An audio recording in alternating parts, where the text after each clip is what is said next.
Nararamdaman natin ang tunay na diwa ng Pasko sa pamamagitan ng pagbibigay at pagtanggap ng pagmamahal na bukal sa kalooban. Ngunit paano kung sa mismong kaarawan ng ating tagapagligtas na si Jesucristo na sumisimbolo sa walang hanggang pag-ibig sa atin ng Panginoon ay matuklasan mo ang lihim ng iyong angkan? Tatahakin mo ba ang landas patungo sa kasamaan kapalit ng kapangyarihan o pipiliin mong tulungan ang mga biktima ng bangungot ng nakaraan? Isang magandang araw po sa inyong lahat.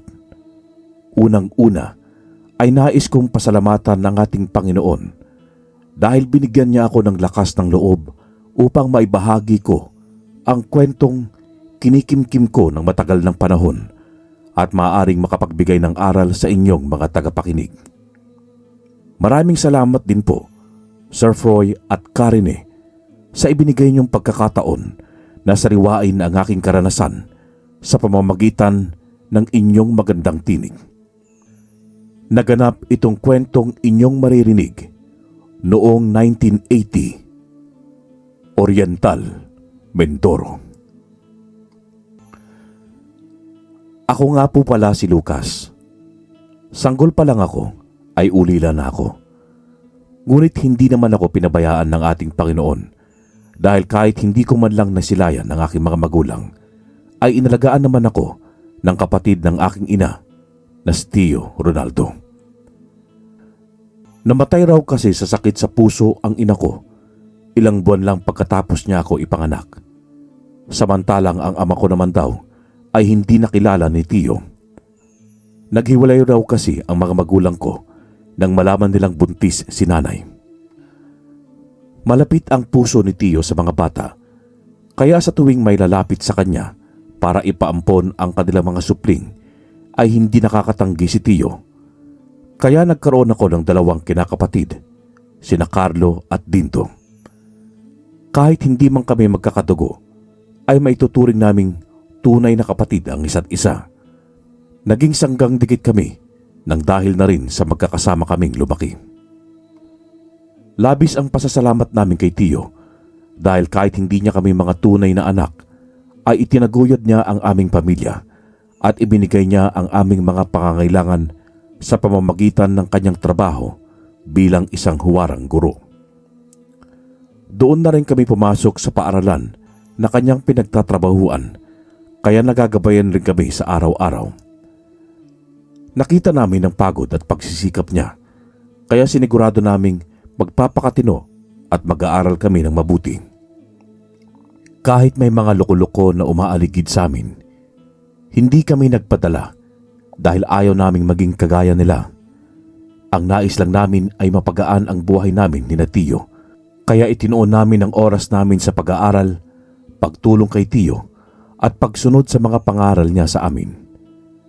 Kahit hindi namin nagawa ang mga kadalasang nakikita namin sa mga katulad naming binata, tulad na lang ng pakikipag-inuman, pakikipag-date, at kahit pagpunta sa malalayong lugar ay walang problema sa amin. Ayaw na ayaw kasi naming bigyan ng sakit sa ulo si Tio. Saka isa pa, sapat at masaya na kami sa presensya ng isa't isa dahil magkakasundo naman kami. May mga pagkakataon na nagkakatampuhan kami, ngunit naaayos din naman namin agad ang problema. Pero may isang sitwasyon na napagsabihan ni Tio ang isa sa amin, si Carlo, habang kami naman ay nasa kwarto at nakinig lamang sa kanilang usapan. Alas 11 na. Bakit ngayon ka lang umuwi? Alam mo bang magpapatulong sana ako sa mga pulis sa paghahanap sa'yo. Akala namin kung napano ka na. Hindi ko alam kung uuwi ka pang buhay o mababalitaan na lang namin na pakalat-kalat kung saan ang bangkay mo. Ano ba naman yan, Chong? Pagod na ho ako eh. Pwede bang bukas na lang tayo mag-usap? Huwag mo akong tatalikuran kapag kinakausap kita. Huwag kang bastos. Sagutin mo ako. Bakit ngayon ka lang umuwi? Nagkasiyahan lang naman po kami ng mga bago kong nakilalang kaibigan. Pasensya na po. Huwag mo nang uulitin yan. Hindi yan uwi ng matinong lalaki, lalo na kung hindi nagpapaalam. Pag nagpaalam naman po kasi ako, Chong, sigurado naman akong hindi mo ko papayagan. Ginawa ko lang naman yun para magustuhan ako ng mga bago kong kaibigan. Carlo, makinig ka sa akin. Kung totoo mo silang kaibigan, iisipin nila ang kapakanan ng bawat isa sa inyo. Hindi kayo uuwi ng 10 oras ng gabi dahil posibleng mapahamak kayo. Alam mo naman na napakaraming masasamang tao sa panahon natin ngayon. Sige po, pasensya na ulit. Pagpasok ni Carlo sa aming kwarto ay tinapik ko ng marahan ng kanyang balikat upang ipahiwatig na kahit na sermonan siya ni Chong ay ayos lang ang lahat at nandoon na kami para unawain siya. Hinintay rin namin siyang magsalita bago kami magbato ng tanong sa kanya dahil maaaring mas gusto na lang niyang magpahinga noong mga oras na yun. Eto kasing si Carlo ay may pagkapikon kaya pareho kami ni Dinto na nakatampuhan na ng aming kapatid. May mga pagkakataon din na hindi siya gaanong sumusunod kay Tio, ngunit ramdam naman naming lahat na itinuturing niya kami bilang kanyang sariling pamilya. Sa totoo lang, mabait at matulungin naman si Carlo. Medyo may katigasan lang ang ulo. Naisip ko na lang noon na kahit magkakasundo at magkakalapit kaming magkakapatid sa isa't isa, ay marami-rami pa rin ang pagkakaiba namin sa pag-uugali, pati na rin sa kung paano kami mag-isip. Nakakainis na talaga itong si Tio. Ngayon ko lang naman ito ginawa. Kung makapagsalita siya para bang hindi ko kayang protekta ng sarili ko. Pare-pareho na tayong 18. Pero akala niya wala tayong sariling pag-iisip. Kung ituring niya tayo parang mga hayop na kinukulong niyo sa teritoryo niya. Naintindihan kita, Carlo. Di naman kita pwedeng sisihin kung ganyan ang naisip mo sa sitwasyon natin. Pero tandaan mo na binuhay at minahal niya tayo. Inako niya ang responsibilidad sa atin ng mga magulang natin. Kaya siya ganyan kasi pinoprotektahan niya lang tayo. Ayaw niya lang tayo masaktan. Kaya nilalayo niya tayo sa posibleng kapahamakan. Tama na yan mga kapatid. Ang dapat natin gawin ngayon ay magpahinga na at maaga pa tayo bukas. Huling araw na ng pasukan ngayong taon. Kaya huwag tayong papahuli sa klase. Malapit ang bakasyon. Yuhu! Kinabukasan ay maaga kaming naghanda para sa magaganap na Christmas party para sa aming paaralan.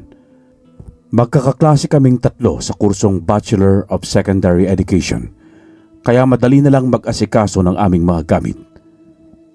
Dinala namin ang aming mga regalo para sa munito-munita, pati na rin mga pagkain para may bahagi sa aming mga kamag-aral at guro.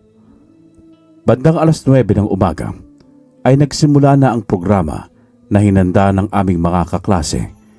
May sayawan, kantahan, palitan ng mga regalo, at higit sa lahat, ang paboritong chibugan ng karamihan.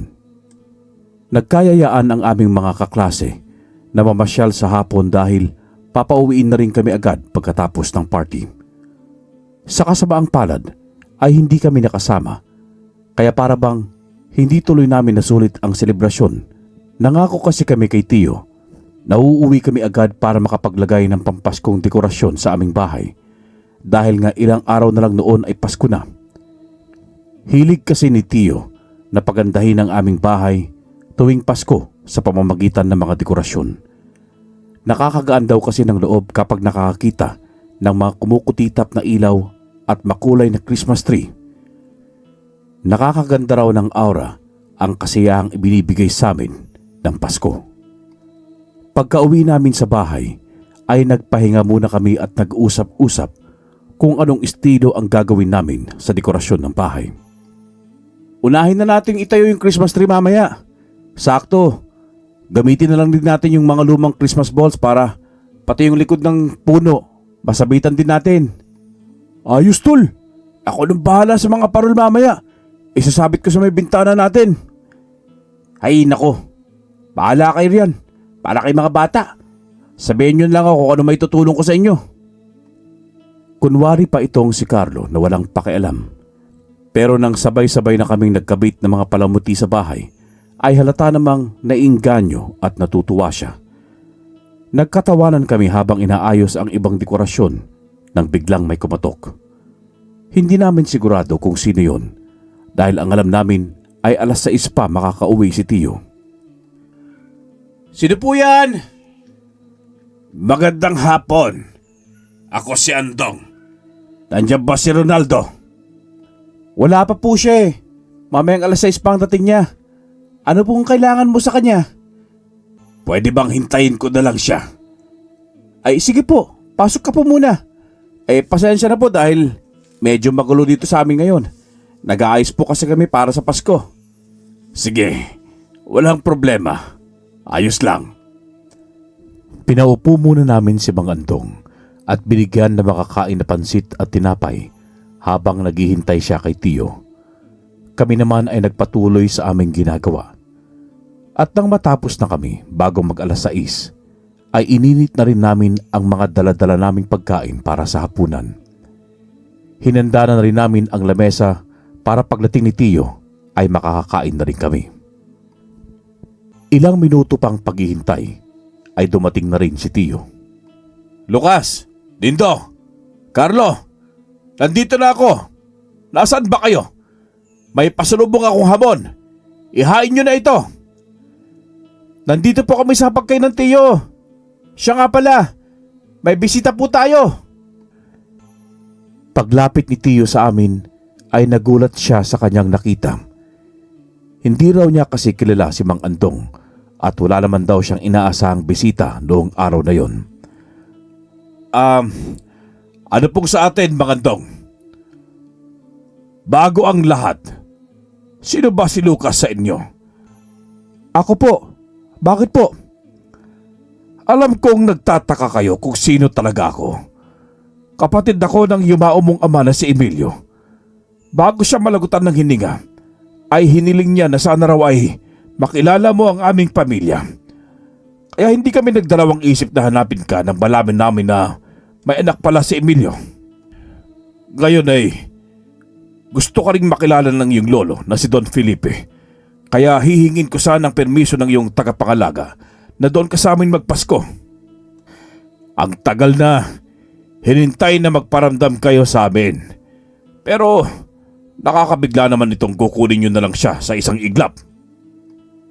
Hindi naman namin siya kinukuha sa'yo. Gusto lang sana naming makasama ngayong Pasko si Lucas. Sana wag mo sa kanyang ipagkait ang pagkakataong ito. Isa pa, si Lucas naman ang magdedesisyon kung saan niya gustong manirahan pagkatapos niya kaming makilala. Kaya pakiusap, pumayag ka na. Lucas, anong masasabi mo tungkol dito?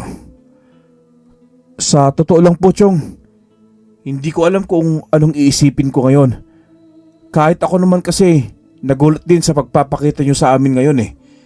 Pero gusto ko rin pong malaman ang katotohanan sa pagkatao ko. Kaya pakiramdam ko'y kailangan ko rin makilala ang pamilya ng ama ko. Sige, papayag ako sa isang kondisyon. Isama mo ang mga kapatid mo. Hindi ako sang-ayon na pupunta ka sa kanilang mag-isa. Pwede ba yan, Mang Andong? Sige, walang problema sa amin yan. At huwag kang mag-alala. Ang nais lang namin ay para kay Lucas na mapabuti siya. Pagkatapos ng usapan namin, ay nagpaalam na sa amin si Mang Andong. Inaya sana namin siyang maghapunan kasama kami. Kaso nagmamadali na raw siya at may pupuntahan pa siya. Ramdam ko ang pag-aalala ni Tio Ronaldo, kaya nilapitan ko siya at kinausap ng masinsinan. Sinabi kong kahit anuman ang mangyari ay sa tahanan pa rin namin ako uuwi at sila na mga kapatid ko pa rin ang pipiliin ko. Ipinangako ko sa kanya na uuwi kami agad at magbabagong taon kami kasama siya. Medyo nalungkot lang din kami dahil yun ang unang pagkakataon na magpapasko kami sa ibang lugar at hindi pa kasama si Tio. Ngunit ayos lang naman daw yun basta mag-iingat kami. Tsaka pupunta naman daw sa bahay ang mga pinsan niya kaya may makakasama naman daw siyang magpasko. Sa December 23 pa naman kami pupunta sa tahanan ni Don Felipe. Kaya may ilang araw pa naman kami para matulungan si Tiyong maghanda para sa Pasko at para makapamasyal na rin kasama siya. Namili rin kami ng mga gagamitin naming mga damit at sapatos para sa pagharap namin ng mga kapamilya ko. Nagplano rin si Tiyo na magluto para sa kanila. Nais niya raw kasing may maibigay rin pagkain kina Don Felipe at maramdaman daw namin ang tunay na kasiyahan ng Pasko sa pamamagitan ng pagbibigayan. Alas 7 ng umaga, noong ika-23 ng Disyembre, ay dumating na si Mang Andong sa amin para sunduin kami. Oh, sigurado ba kayong dala nyo na lahat ang mga gamit na kailangan ninyo? Opo, Tiyo. Naayos na po namin kagabi pa. Dala na rin namin yung niluto mong kare-kare at paksiw na bangus para sa kanila. O sige na, mag-iingat kayo ha. Kung sakaling magka-problema, umuwi na lang kayo kaagad. Sige po. Marami pong salamat sa pagpayag, Tiyo. Huwag po kayong mag-alala sa amin. Kasama ko naman itong dalawang makulit na to eh. Oo nga, Chong. Uupakan namin ni Carlo kapag may nagloko-loko kay Lucas. Lagot sa amin yan, Tiyo. Aba, ganyan ba tinuro ko sa inyo ha? Biro lang, Chong. Ito naman, ang init agad ng ulo. O sige na, at baka hindi ko pa kayo paalisin. Mag-iingat kayo. Magdasal bago bumiyahe. Lumabas na kami ng bahay nang nagpahabol pa ng salita si Tiyo kay Mang Andong. Mang Andong! Ingatan mo itong mga anak ko ha. Ikaw na bahala sa kanila. Oo naman, Ronaldo. Ligtas na ligtas sila sa amin. Salamat ulit, Ronaldo. Alis na kami. Pagkatapos ng 2 oras, ay nakarating na kami sa tahanan ni Don Felipe. Nanlaki ang aming mga mata nang makita namin na hindi basta-bastang bahay ang nadatnan namin. Tol, grabe. Ang yaman pala ng pamilya ng erpat mo. Ang ganda ng mansyon nila oh. Sana may ganyan din ako. Oo nga, Tol. Nakakahiya tuloy. Bakit ka naman mahihiya? Kaya ka nga inimbita sa mansyon nila dahil apo ka na may-ari ng mansyon na yan at gusto ko nilang makilala. Mahal ka na mga yan sigurado. Kaya huwag ka na mag-isip ng kung ano-ano pa. Maya-maya lamang ay binuksan na ni Mang Andong ang gate at niyaya na kaming pumasok sa kanilang mansyon. Para kaming mga ignorante na kaliwa at kanan ang tingin sa pagkamangha sa napaka-ingranding tahanan ni Don Felipe. Kaunting lakad pa ay natanaw namin ang isang matandang lalaki na tila nag-aabang sa aming pagdating. Halatang mayaman talaga sila. Mukhang mamahalin din pati ang mga kasuotan nila. At isa pa'y, hindi siya katulad ng ibang nakikita at nakakasalamuha kong matatanda na uugod-ugod na. Matanda na siya, pero kitang-kita kong malakas ang kanyang pangangatawan. Sa isip ko noon, malamang ay siya na si Don Felipe, ang aking lolo. Kung kaya't lumapit na agad ako sa kanya para maipakilala na ako ni Mang Andong. Magandang araw, Papa. Siya ang apo mong matagal na nating hinahanap. Magandang umaga po, Don Felipe. Ako po si Lucas. Ikinagagalak po kitang makilala. Mabuti naman at napagbigyan mo ang aming kahilingang makasama ka ngayong Pasko. Lolo na lang ang itawag mo sa akin, apo. Pwede ba kitang mayakap? Sige po, Lolo. Nang yakapin ko si Lolo Felipe, ay nalaman kong parang bato-bato ang katawan niya, gawa ng pagiging maskulado niya. Pumasok sa isip ko noon na siguradong matutumba ang masusuntok ni Lolo dahil sa laki ng kanyang pangatawan. Hinulaan ko na lang na baka noong kabataan niya ay naging boksingero siya o kaya isang atleta na kahit matanda na siya ay tila mas matibay pa siya sa kalabaw. Masaya ako sa pagdating mo sa buhay namin, Lucas. Pakatandaan mong laging bukas ang pinto namin sa'yo. Salamat po sa pagtanggap ninyo sa akin. Sa wakas, nakilala ko na rin ang pamilya ng ama ko. Kahit papaano buo na rin ang pagkatao ko. Ang lahat ng nakikita mo rito ay ituring mong sayo na rin. Maging komportable kayo dito sa aking mansyon. Siya nga pala, sino yung mga kasama mo? Ipinakilala ko na rin ang mga kinakapatid kong sina Dindo at Carlo kay Lolo Felipe.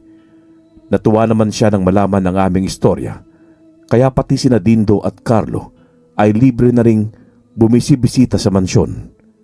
Laking pasasalamat din daw ni Lolo kay Tio Ronaldo sa pagpapalaki sa amin. Ramdam niya raw kasi na natutukan kami ni Tio at napalaki niya kami na maayos. Sa katunayan, nais na rin sanang ipasundo ni Lolo si Tio. Ngunit ipinaalam ko kay Lolo na magpapasko si Tio kasama ang mga pinsan niya at baka mamasyal sila sa malayo-layong lugar. Pero maaari namang imbitahan at isama si Tio sa susunod na pagbisita namin sa mansyon. Naitanong ko rin pala kay Lolo ang dahilan ng pagkamatay ng aking ama. Ayon sa kanya, lung cancer daw ang kumitil ng buhay ni Tatay Emilio. Nang hinayang lang talaga ako kasi hindi ko man lang siya nasilayan. Sabi ko na lang noon sa sarili ko ay baka mas pagpalain ako sa susunod kong buhay at magkaroon na rin ako ng kumpletong pamilya na may nanay at tatay. Maaaring si Tatay Emilio pa rin ang maging ama ko pag ako'y muling nabuhay sa mundong ito. Pagkatapos naming mag-usap, ay inilatag na agad sa malaking lamesa ang mga pagkain na ipinahanda ni Lolo sa kanyang mga kasambahay. Grabe, parang piyesta noon sa dami ng masasarap na pagkain na bumungad sa amin. Ang iba pa nga doon ay unang beses pa lang naming natikman. Ang pinaka nagustuhan talaga namin ay yung spaghetti na may bola-bola, cheeseburger at maha blanca. Walang dudang napakasagana ng pamilya ni Lolo. Talagang nabusog kami dahil lahat ng hinanda nila ay tinikman namin. Naging bundat ang aming tiyan, kaya pagkatapos kumain ay nagdesisyon kaming maglakad-lakad at mamasyal doon sa lugar nila. Gusto ko sanang sumiesta ni Carlo, kaso mas maiging malibot namin ang lugar dahil ilang araw lang naman kami mananatili doon. Kaya kinumbinsi ko talaga si Carlo para sulit ang pagbisita namin. Mabuti naman at napapayag ko na rin siya. Paglabas namin sa medyo liblib na lugar na kinatitirikan ng mansyon ni Lolo ay may mga nakita kaming tindahan. Nang lumapit kami para bumili ng maiinom at chichirya na mga ngata, ay may kumausap sa amin na isang lalaki. Ay, mga iho! Ngayon ko pa lang nakitang pagmumukha nyo. Saan ba kayo galing? Manong, doon po kami sa mansyon sa may malapit sa gubat. Bumisita po kami sa Lolo Felipe ko. Kaya po hindi kayo pamilyar sa mga mukha namin. Dahil ngayon ko lang din po nakilala si Lolo. Ano nga uli pangalan ng lolo mo? Felipe po, bakit po? Wala naman. Ingat kayo. Manang, pabili pa nga ako ng alak. Natuwa naman kami na may nakausap kaming taga roon kahit na napansin naming nag-iba ang timpla niya pagkabanggit ko ng pangalan ni Lolo. Inisip ko na lang na baka may problema siya o hindi maayos ang naging takbo ng araw niya. Kaya nagbakasakali na lang kami na sa mga susunod na araw ay mas makausap namin siya ng maayos kung sakaling magkita pa kaming muli. Nang maubos na namin ang mga pagkain at inumin namin, ay nagdesisyon na kaming bumalik sa mansyon.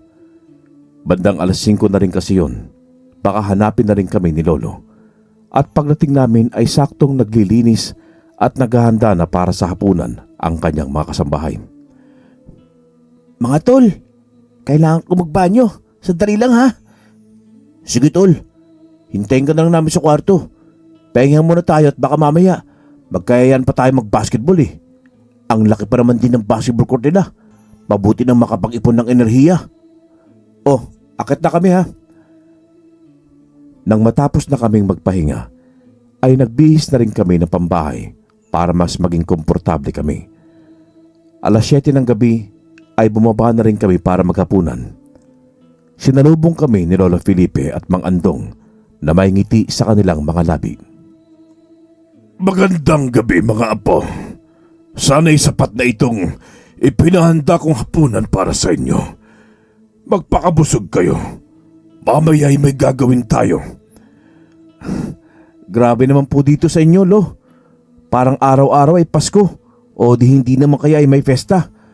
Nakakatakam po yung lechon ah. Siyempre, pinaghandaan ko talaga ang pagkikita natin.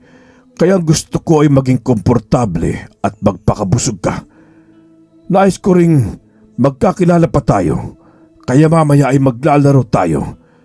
Binakante ko na rin itong gabi para sa iyo, apo. Maraming salamat po, Lo. Huwag kayong mag-alala. Pagdating sa mga laro ay ganadong-ganado kami dyan. Pwede na po bang tumibog? Sige, Dindo. Kumain kayo ng mabuti. Pagkatapos kumain, ay dumiretso muna ako sa banyo para alam nyo na. Jubebs, ang dami naman kasi naming nakain noong araw na yon. Palabas na sana ako ng banyo nang may makita akong sugat sa aking braso na para bang kagat ng malaking aso.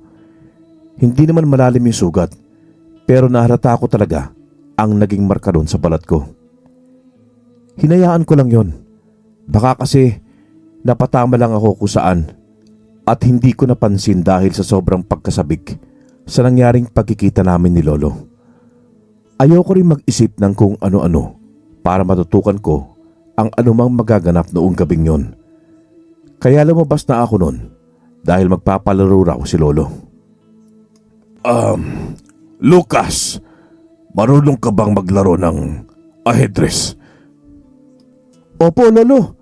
Naglalaro po kami ni Dindo ng ahedres. Mabuti. Halika rito at maglaro tayo. Pumwesto na ako sa harap ni Lolo para makapagsimula na kami. Samantalang sina Dindo at Carlo ay nadatnan ko naglalaro na ng sungka at si Mang Andong ay nagsosolitaryo naman. Noong una ay akala kong napakagaling ni Lolo magdaro ng ahedres. Ngunit pakiramdam ko madali ko lang siyang matatalo. Medyo maraming piyesa niya kasi ang nakain ko, tulad ng ilang pawn, isang bishop at isang kabayo. Kaya hindi na ako gaano nag-isip pa at dire-diretso na lang ako sa pagtira. Noong akala kong labang at mananalo na ako, ay bigla niyang isinugod ang kanyang mga piyesa tulad ng natitira niyang kabayo at bishop. Pati na rin ang kanyang queen, hanggang sa nakain niya na rin ang aking mga piyesa at nakapasok na siya sa teritoryo ko. Noong pagkakataon na yon ay hindi na ako nakapalag at pagkatapos ng isang galaw niya ay na-checkmate na niya ako. Sa susunod, apo, huwag kang padalos-dalos dahil yan ang magpapatalo sa'yo kahit sa anumang laro. Pagmasdan mo muna kung paano mag-isip at gumalaw ang kalaban mo para matansya mo kung paano mo siya tatalunin. Ang galing mo po, Lo. Akala ko talaga mananalo na ako. Idol na po kita. Sa estilo ng paglalaro mo kasi kanina ay napansin kong ang mahalaga sa'yo ay makain lang ang mga piyesa ko. Tandaan mo, ang pinakalayunin natin ay talunin ang ating kalaban. Hindi pwedeng kain ka lang ng kain nang hindi mo iniisip kung paano i-checkmate ang iyong kalaban. Tsaka mas mainam kung pipilayan ng kalaban mo kung matataas at makapangyarihang piyesa ang tatargetin mo tulad ng queen. Alam mo naman sigurong mas mahalaga ang queen kaysa sa pawn. Sa oras na yon ay napabilib ako sa galing ng diskarte ni Lolo maglaro ng ahedres o chess. Marami na rin ako natutunan sa kanya. Sa isip ko noon, magagamit ko yung itinuro sa akin ni Lolo para talunin sina Dindo at kung sino pang makakalaro ko sa hinaharap. Nang matapos na kaming magdaro lahat, ay nagkayayaan pang mag-basketball kahit medyo malapit ng mag-10 oras ng gabi. Agad namang pumayag si Lolo at si Mang Andong, kaya nagsipasukan muna kaming lahat sa kwarto para makapagbihis pang basketball at makapagsapatos na rin. Habang nagsasapatos kami, ay may narinig kaming umiiyak na hindi namin malaman kung saan nagmumula. Boses babae ang narinig namin na humahagulgol at lumakas ang kabog ng dibdib ko nang may bigla namang tumatawa ng boses lalaki.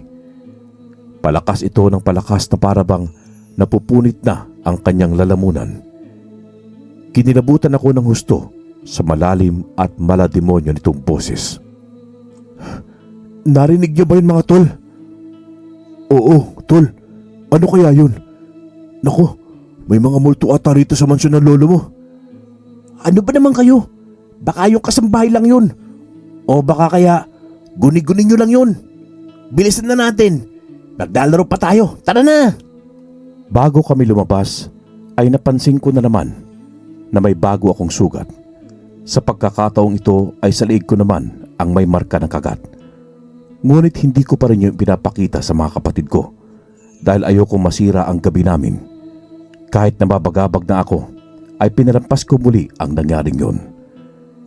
Nakakatuwa dahil pati si Lolo at kahit ang kanilang 3 hardinero ay nakasali na rin sa amin. Napuno ng tawanan at asaran ng gabing yun. Nakakagaan ng pakiramdam na nakasama ko sina Lolo magsaya noong gabing yun. Pagkatapos ng 1 oras na laro, ay pumasok na sa loob sina Lolo at Mang Andong, habang kami naman ay nagpaiwan muna para makalanghap ng sariwang hangin. Maya-maya lamang ay ginusto na rin namin pumasok at maglinis ng katawan. Nangati na rin kasi ang katawan namin ng dahil sa pawis. Bago kami umakyat papunta sa kwarto, ay dumiretso muna kami sa kusina para kumuha ng tubig. Nang may mapansin kaming isang silid na malapit dito, sinubukan namin itong buksan, ngunit nakakandado ito. Lucas, bawal kayo rito. Pwede niyong puntahan lahat ng parte ng bahay, maliban dito. Ay, Mang Andong, pasensya na. Hindi na po mauulit. Sige, siya nga pala. Bibisita rito bukas ang iba ko pang mga kapatid at mga pinsan namin. Ipapakilala ka rin namin sa kanila. Kaya matulog na kayo ngayon. At baka bukas ng alas 7 o alas 8, nandito na sila. Nakadalawang lagok pa lamang ako ng tubig, ay bigla na namang narinig ang tunog ng hugulgol at halakhak. At sa pagkakataong ito, ay may kasama na itong pagsigaw. Patong-patong na rin na boses ang narinig namin na umabot sa puntong nakakarindi na. Tama nga kayo. May mga multo ata rito talaga. Sa tingin ko'y sabihin na natin to kay Lolo bukas. Kung magpatuloy pa silang ganito, kailangan na natin ng espiritista. Alam niyo bang para silang may gawa ng mga sugat ko? Ipinakita ko kina Dindo at Carlo ang mga sugat ko sa braso at liig. Laking gulat ko nang binanggit ni Dindo na may kalmot din daw ako sa likod at dibdib. Pagtingin ko ay may mga kalmot nga ako. Ngunit hindi ko yun naramdaman noong naglaro kami. Para bang pagpasok namin sa bahay ay saka palang nagsilabasan ang kalmot na yon at sa puntong yon palang ako nakaramdam ng hapdi sa aking katawan. Sandali lang mga tol ha. Tayo na lang maghanap ng espiritista bukas ng umaga. Huwag na muna nating sabihin niya sa lolo mo, Lucas. Kakarating lang natin dito. Huwag nating sabigyan ng problema at baka kung ano pa mangyari sa kanya. Tama ka, Carlo. Sige, labas tayo bukas ng alas 8. Sa ngayon ay subukan na muna natin matulog. Uminom tayo ng gatas ngayon, baka sakaling antukin tayo. Bandang alas 3 ng madaling araw ay nagising ako. Sumikip ang dibdib ko noon dahil binangungot ako. Napanaginipan ko ang mga boses na narinig namin. Ngunit sa pagkakataong ito'y may mga mukha na sila. Kagimbal-gimbal ang kanilang mga itsura. Naliligo sila sa sarili nilang mga dugo at gutay-gutay ang katawan at nakalabas ang labang loob. Habol sila ng habol sa akin hanggang sa napabalikwas ako sa takot. Hindi ko na ginising pa sina Dindo. Mahimbing na rin ang kanilang tulog at ayaw ko nang makaistorbo pa. Pinilit ko na lang pakalmahin ang sarili ko at nagdasal ng taimtim Hiniling ko sa ating Diyos may kapal na ingatan kami at ilayo sa kapahamakan. Pagkatapos kong makipag-usap sa Panginoon ay nakatulog na rin ako. Kinabukasan, pagkatapos naming mag-almusal, ay nagpaalam kami kay Lolo na lalabas kaming saglit. Pumunta kami muli sa tindahan para magtanong-tanong kung may kakilala silang espiritista na maaaring tumulong sa amin. Saktong pagdating namin ay nakatambay na naman doon yung lalaking nakausap namin. Maganda umaga po, Manong. Pasensya na sa istorbo. Pero pwede ko po ba namin makausap ngayon? Bakit? Anong meron? Nagbabakasakali lang po sana kami. May kakilala ka po bang espiritista na maaaring magtaboy ng masasamang espiritu? Wala. Pero ano bang nangyari sa inyo? Bakit kayo naghahanap ng espiritista? May mga gumugulo po kasing multo sa amin doon sa mansyon. Nananakit na rin po sila. Kaya sa tingin namin dapat na silang itaboy bago pa nila masaktan sila lolo. Ipinakita ko sa lalaki ang mga sugat na natamo ko. Doon tayo sa bahay ko mag-usap. Mas ligtas doon. Sige po. Siya nga po pala, ako si Lucas. Sila naman po si Dindo at Carlo. Kinagagalak ka po naming makilala. Martin. Martin ang pangalan ko. Sumunod na kami sa kanya sa paglalakad pauwi sa kanyang bahay. Nadatnan namin ang isang maliit na barong-barong. Pinapasok niya kami kaagad. Nabanggit mo kahapon na lolo mo si Don Felipe. Alam mo bang siya ang pumatay sa anak ko? Wala na sana akong planong makipag-usap sa inyo. Pero mukhang pinaglalaroan tayo ng tadhana dahil mukhang kailangan nyo ng tulong ko. Ano ho? Wag nga po kayo magbiro ng ganyan. Napakabait ng lolo ko. Hindi niya magagawa yan. Gaano mo na ba kakilala ang pamilyang yan? Di ba kahapon mo lang nakasama ang lolo mo? Hindi mo ba alam kung anong uri ng nilalangyang hinayupak na yan? Tumigil ka na nga sa mga paratang mo sa kanya. Aalis na lang kami kung patuloy mo lang sisiraan. Alam mo bang ang mga multong nagpaparamdam sa inyo ay hindi naman talaga kayo dinidemonyo? Humihingi sila ng tulong sa inyo dahil pinaslang sila ng pamilya mo. Sila ang mga biktima ni Don Felipe na dinadala sa mansyon na yan upang pagpiestahan ng mga halimaw na yan.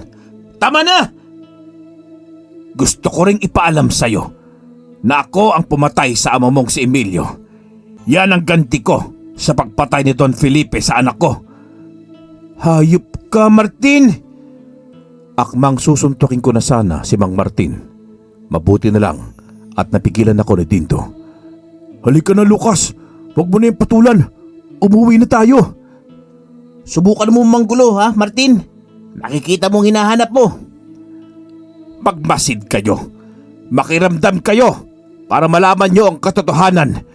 Yung kinikilala nyong pamilya ang siguradong magdadala sa inyo sa impyerno dahil mga halang ang kaluluwa ng mga yan. Ayoko magpadalos-dalos dahil alam kong malakas yung aswang mong lolo. Kaya pinaghandaan kong muli ang aming paghaharap para wakasan na ang kanilang kasamaan. Sa tingin ko ito na ang tamang pagkakataon para ubusin ko na ang lahi ninyo. Takbo! Nang makita namin na may hawak-hawak siyang itak, ay kumaripas kami ng takbo palabas ng kanyang bahay at nagsisigaw kami para marinig kami ng mga tao sa paligid. Umabot na kasi siya sa puntong sasaktan niya na kami. Hindi na kami lumaban pa kahit tatlo naman kami para iwas kapahamakan na lang. Ayaw naming masaktan at ayaw rin namin siyang masaktan. Pagkatapos ng nangyaring yun, ay hindi na kami nagdalawang isip pang umuwi. Kailangan na talaga naming ipaalam kina Lolo ang mga nangyayari. Sa totoo lang, nakaramdam na ako ng takot noong panahon na yon. Nang dumating kami sa bahay, ay napansin namin na nandun na ang iba naming mga kamag-anak. Nagkukwentuhan sila sa hardin nang madatnan namin. Makinig kayo! Dumating na ang anak ni Emilio. Siya, si Lucas. Lucas, sila ang mga tiyuhin at tiyahin mo. Magandang araw po sa lahat. Ikinagagalak ko po kayong makilala. Maraming salamat po sa pagbisita. Nang tapos na akong ipakilala ang sarili ko, ay kinausap ko si Lolo ng pabulong. Lo, pasensya na po sa istorbo. Pero, pwede ko po ba kayo makausap ng tayo lang? Sige apo. Halika, pasok muna tayo. Ikinuwento ko kay Lolo ang tungkol sa mga boses na narinig namin at ipinakita ko na rin ang mga sugat sa katawan ko. Nako, apo. Ipapatawag ko ang nurse namin para mapagamot kita. Kawawa ka naman. Hindi na po. Kaya ko naman pong tiisin ang sakit ito. Ano po bang gagawin natin sa mga naririnig naming boses dito sa mansyon nyo? Natatakot lang din po ako na pati kayo saktan nila. Apo, sa tingin ko'y patapusin na muna natin ang Pasko. Wala tayong mahanap na espiritista ngayon. Wala rin kaming kakilala. Tsaka gusto mo bang ipatingin ka namin sa doktor? Baka kasi yung mga kalbot mo ay sakit pala sa balat yan. Kayo pong iniisip ko, Lolo. Baka hindi rin maging maayos ang Pasko natin nang dahil sa panggugulo nila. Huwag kang mag-alala, Apo. Walang mangyayaring ganyan. Halika na at magsaya na tayo kasama ang iba nating kamag-anak. Lalabas na sana kami nang maalala ko yung mga pinagsasabi sa amin ni Martin. Kaya kinompronta ko na rin si Lolo tungkol dito.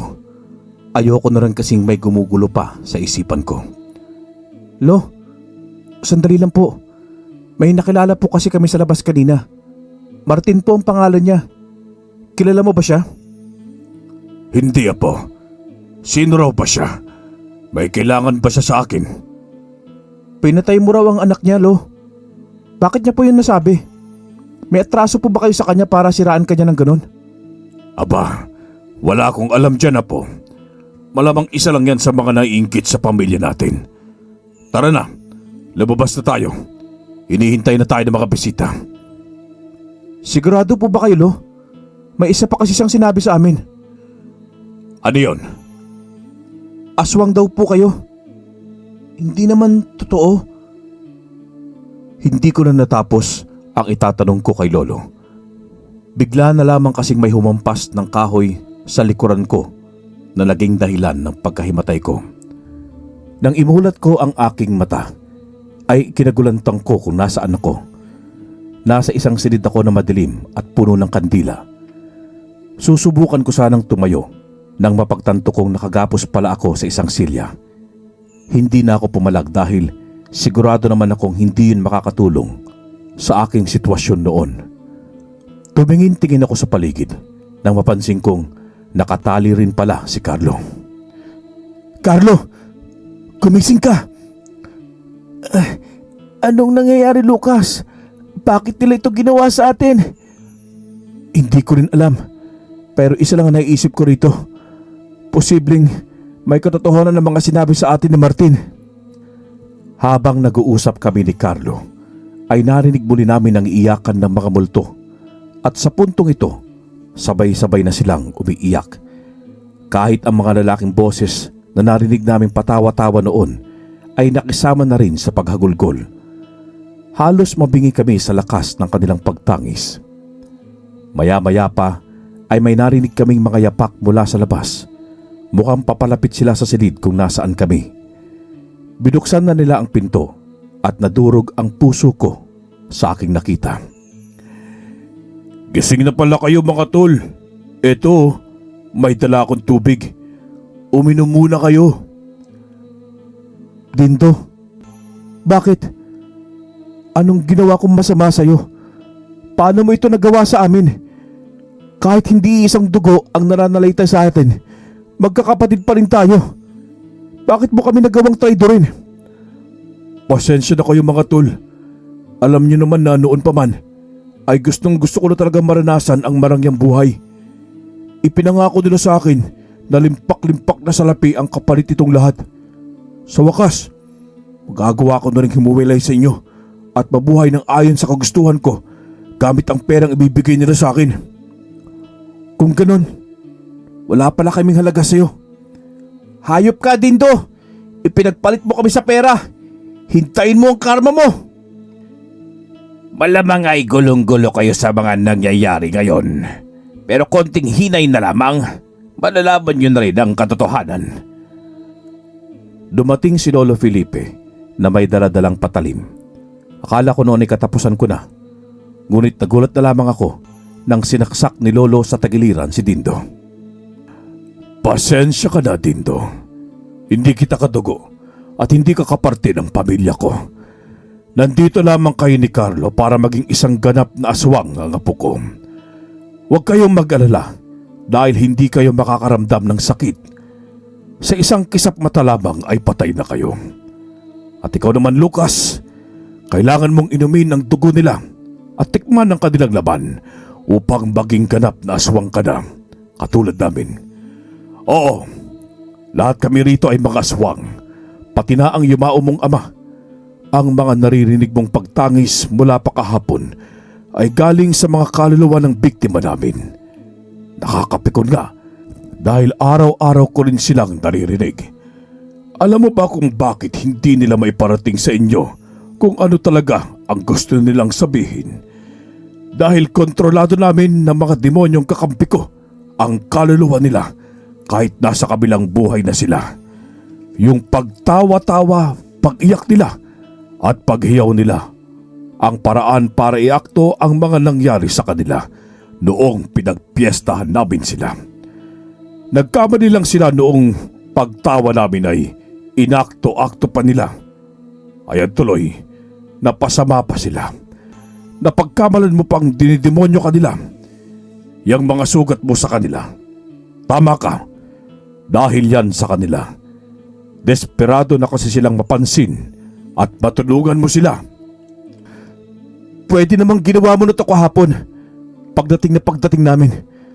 Bakit pinatagal mo pa? Pinaniwala mo akong tanggap at mahal mo ako.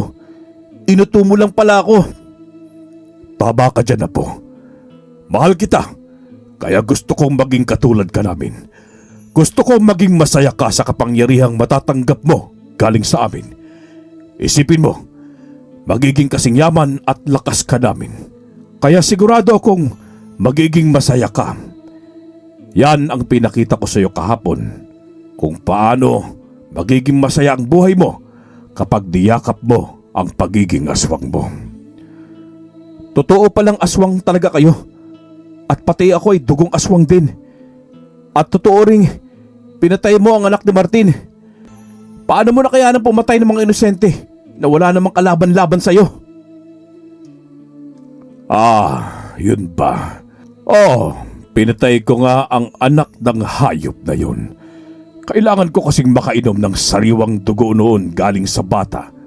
Kasi yun ang pinakamasarap para sa akin. Mas lalo akong nabubuhayan sa dugo nila. Kaya lang, pinatay niya rin ang ama mong si Emilio. Ginantihan niya rin ang pamilya natin. Halos lumuha ako ng dugo dahil tuloy-tuloy ang pag-agos ng aking mga luha. Hindi ko lubos akalain na hahantong kami sa ganitong kapahamakan. Isang araw bago ang Pasko. Ayoko na sanang itanong pa sa kanila ni Mang Andong ang totoong dahilan ng paghihiwalay ng mga magulang ko. Totoo naman daw na nagmahalan ang aking mga magulang. Kaya lang noong nabuo na raw ako ay pinili ni Tatay Emilio na iwanan si nanay.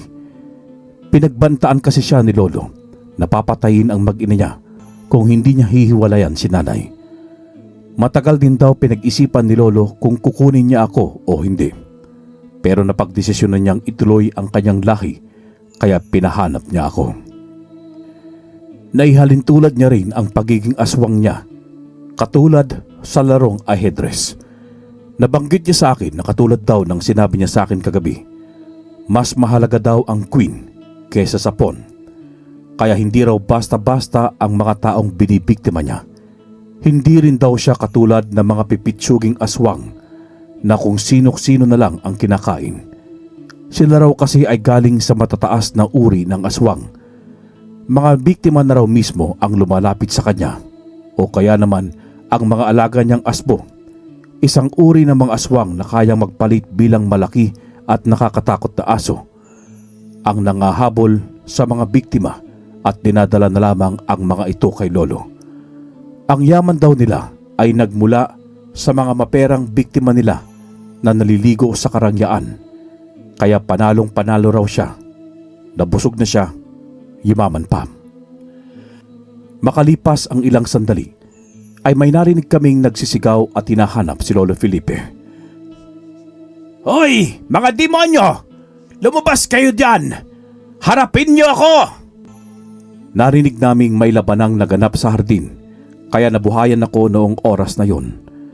Alam ko kasing si Mang Martin yon. Alam kong sumugod siya dahil gusto niyang wakasan ang kasamaan ng lahi ko. Hiniling ko na lang noon na wag niya na kaming idamay ng mga kapatid ko at makaligtas kami. Dasal ako ng dasal noon habang kalmado lang si Lolo at Mang Andong. Wala man lang silang naramdamang kaba sa pagdating ni Martin. Maya-maya lamang ay nakapasok na sa silid namin si Martin. Yan na ba yung mga kadugo mong aswang, tanda? Lintik naman, hindi man lang ako pinawisan. Mahihinang nila lang. Wala sila dito sa pangil ng kidlat at pamako ko. Nagkita rin tayong muli, Martin. Anong katangahan yang paglusob-lusob mo rito? Hindi mo talaga alam kung sinong kinakalaban mo. Alam na alam ko, Don Felipe. Nakalimutan mo na bang napatay kong anak mong malakas kuno? Ngayon, isusunod na kita. Pati yung isa mo pang inutil na anak. Paano ba yan? Dalawa na lang kayo. Ubusan na ng lahi. Habang naglalaban sila, sinubukan kong kalaga ng sarili ko at ang magtagumpay ako ay lumapit ako sa dalawa kong kapatid para tanggalin na rin ang tali sa kanilang katawan. Natunghayan namin ang napakaliksing paggalaw nilang tatlo at pwersado nilang mga suntok at sipa. Kahit pa matanda na si Lolo ay sobrang liksi niya. Sa pagkakataon na ito ay nakita naming lumabas na ang matutulis nilang ngipin, mahabang kuko at nanlilisik na mga mata. Kaya napagtanto kong aswang nga talaga sila. Maya-maya pa'y mukhang nakaramdam na ng pagod si Martin sa labanan. Ilang aswang din kasi ang pinagpupuksa niya sa hardin. Yung mga aswang na yon ay ang mga ipinakilala sa aking bilang tiyuhin at tiyahin ko raw. Hindi ko sigurado kung totoo yung sinabi ni Lolo dahil mukhang mahihina nga talaga ang mga aswang na yon kung ikukumpara sa kanila ni Mang Andong. Pero baka naman nga sobrang lakas lang din talaga ng mga anting-anting ni Mang Martin kaya napatay niya ang mga yon. Ano pang tinutunga nga mo riyan? Aswang ka rin, hindi ba? Tulungan mo ako rito para mapatay na natin sila. Ito lang din ang paraan para matahimik na ang kanilang mga biktima at makalaya sa mga kamay ng mga kakamping demonyo na mag-amang ito. Nang mapansin kong nadidihado na si Martin, ay naglakas loob akong sumugod kina Mang Andong. Ngunit tumalsik lang ako dahil sa sobrang lakas nila. Sinubukan kong pakiramdaman ang pagiging aswang ko kahit hindi pa ako ganap na aswang. Ngunit ganoon pa rin ang nangyari. Tumalsik lang ako ng tumalsik. Hanggang sa idinamay na rin nila ang kapatid ko. Yun na ang naging hudyat para mailabas ko ang pagiging aswang. May kung anong naramdaman akong kuryente sa katawan ko na para bang nabigyan ako ng malakas na enerhiya. Nakita kong biglang tumulis din ang mga kuko ko kaya hindi na ako nag-alinlangan at sinugod ko sila. Laking gulat ko nang matumba silang dalawa gawa ng mga sipa at suntok ko. Nang makita ko ang isang punyal na dala ni Lolo Felipe kanina ay kinuha ko ito at itinarak sa kanyang dibdib hanggang sa tumagos ito sa kanyang likod. Ganon din ang ginawa ni Martin kay Mang Andong. Sa wakas, natapos na ang kalbaryo ng buhay namin at nabigyan na rin kahit papaano ng hustisya ang biktima ni Lolo. Lumabas kami sa mansyon na hinang-hina ang katawan. Ngunit laking pasasalamat ko sa Diyos at kay Martin na inailigtas niya kami kahit napagdiskitahan niya rin nung una ang aming buhay. Niyaya niya kami sa kanyang bahay upang magamot niya ang mga sugat namin. At habang naglalakad kami, ay nakapag-usap na rin kami ng masinsinan. Tatanawin naming malaking utang na loob ang pagligtas mo sa amin, Mang Martin. Pasensya na kayo sa inasta ko kanina. Nadala lang ako ng sama ng loob sa mga nangyari. Inaamin kong pinagdudahan ko kayo. Ngunit nang nakita kong nakagapos kayo, at patuloy ang pagluha ninyo ay nakumpirma kong biktima rin kayo ni Don Felipe. Ano pala yung dala-dala mo kaninang anting-anting? Anong naitulong nun sa labas? Yung pangil ng kidlat. Nakakapagbigay sa akin ng pambihirang liksi at lakas. Yung pamako, wala ako nun. Panakot ko lang talaga yon sa kanila. Kung meron kasi ako nun, ay siguradong tapos agad ang laban. Magagawa ko sanang paralisahin sila gamit yon. Kinabukasan ay umuwi na kami sa aming tahanan kasama si Martin. Niyaya ko siyang magdiwang ng Kapaskuhan kasama kami. Mabuti na lang ay walang namatay sa amin dahil naagapan ang mga sugat namin sa katawan ni Martin. Labis naman ang paghingi ng tawad ni Dindo sa amin. Nasilaw lang talaga siya sa pera. Ipinarating namin sa kanya na talagang sumama ang loob namin sa kanya, pero pinatawad na rin namin siya dahil mahal namin siya. Lahat ng naranasan namin ay ikinuwento namin kay Tio Ronaldo, kaya simula nang mapahamak kami ay mas lalo siyang naging mahigpit sa amin. Tinanggap na lang din namin yon dahil alam namin na kaligtasan namin ang kanyang prioridad. Sinuklian namin ang pagmamahal niya sa amin sa pamamagitan ng pag-aaral lang mabuti, pagiging masunurin at pagsuporta sa isa't isa anuman ang mangyari. Sa kasalukuyan ay isa na akong guro katulad ni Tio Ronaldo at mayroon na rin akong sariling pamilya. Samantalang ang mga kapatid ko naman ay nagtayo ng sarili nilang negosyong restaurant. Salamat sa Diyos dahil naging mapayapa at masaya ang aming buhay. Dito na po magtatapos ang aking kwento.